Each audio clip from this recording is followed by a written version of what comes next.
Hi అండి. Welcome to my channel Sri lifestyle. మీకు ఈరోజు సోయా కూరతో గొజ్జు చేసి చూపిస్తానండి. చాలా బాగుంటుందండి. హెల్త్ కూడాను చాలా మంచిదండి. చాలా ఈజీ ప్రాసెస్ కూడానునండి చేసేది. ఈ సోయా కూర వచ్చేసి ఇట్లుంటుందండి. ఇది చిన్న చిన్నగా ఉంటుందండి లీవ్స్, కానీ టేస్ట్ చాలా బాగుంటుందండి.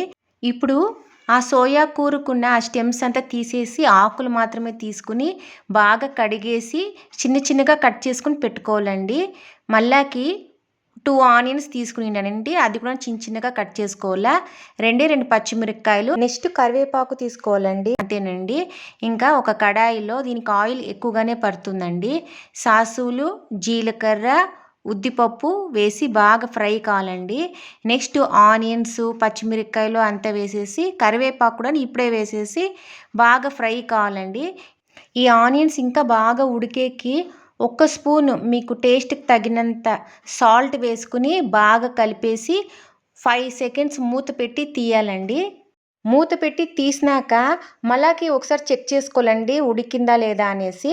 నాకు ఇక్కడేమో ఇంకా ఉడకలేదు, అందుకే నేను మళ్ళాకి కొంచెం అట్లా తిప్పేసి మళ్ళాకి ఒక 5 సెకండ్స్ పెట్టి తీస్తానండి. అప్పుడప్పుడు ఇట్లా చెక్ చేసుకుంటా ఉండాలండి. ఇప్పుడు తీసినాక ఇప్పుడు ఉడికిపోయిందండి. ఇప్పుడు వచ్చేసి ఒక స్పూను జింజర్ గార్లిక్ పేస్ట్ వేస్తానండి. అదేనండి అల్లం వెల్లుల్లి పేస్ట్ వేసేసి బాగా కలిపేసి మళ్ళీ ఇవన్నీ ఉడికేకి ఇంకా 5 సెకండ్స్ మూత పెట్టి తీయాలండి. ఇప్పుడు జింజర్ గార్లిక్ పేస్ట్, ఆనియన్స్ అంతాను బాగా ఉడికిపోయిందండి. ఇప్పుడు ఏం చేయాలంటే కొంచెం పసుపు, కొంచెం చికెన్ మసాలా వేసుకుంటానండి.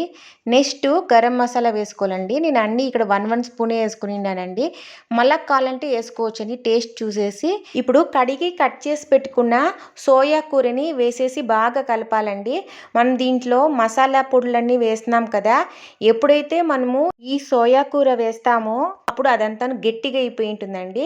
ఇట్లా గట్టికుంటే కనుక కింద మాడిపోతుందండి. మరి అన్నీను ఉడకాలి కాబట్టి ఒక అర్ధం గ్లాస్ నీళ్ళు వేసేసి బాగా కలపాలండి. నేను ఇప్పుడు చూపిస్తున్నాను కదా, అట్లా బాగా కలిపేసి 5 సెకండ్స్ అండి మూత పెట్టి తీయాలండి.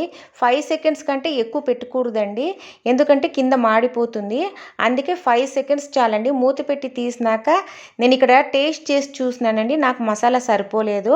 అందుకే నేను ఇంకొక స్పూను చికెన్ మసాలా వేసుకునిండాను, ఇంకొంచెం ఉప్పు వేసుకునిండానండి. వేసుకుని బాగా కలిపేసి ఒక 5 సెకండ్స్ అండి మూత పెట్టి తీస్తే కన్నా ఆయిల్ అంతను పైకి వచ్చేసి ఉంటుందండి. ఇంకా సోయా కూర గొజ్జు రెడీ అయిపోయిందండి. నేను ఇప్పుడు సోయా కూర గొజ్జు తీసేసి కొంచెం రైస్ వేసి కలిపి చూపిస్తానండి. చాలా టేస్టీగా ఉంటుందండి, హెల్త్కి చాలా మంచిదండి ఇది. ఓకేనండి. ఈ వీడియో కానీ నచ్చిందంటే లైక్ చేయండి, షేర్ చేయండి, సబ్స్క్రైబ్ చేయండి. అట్లే బెల్ బటన్ ఆన్లో పెట్టుకోండి. అప్పుడే నేను పెట్టే వీడియో కానీ షార్ట్స్ కానీ మీకు వస్తాయండి. బాయ్ అండి.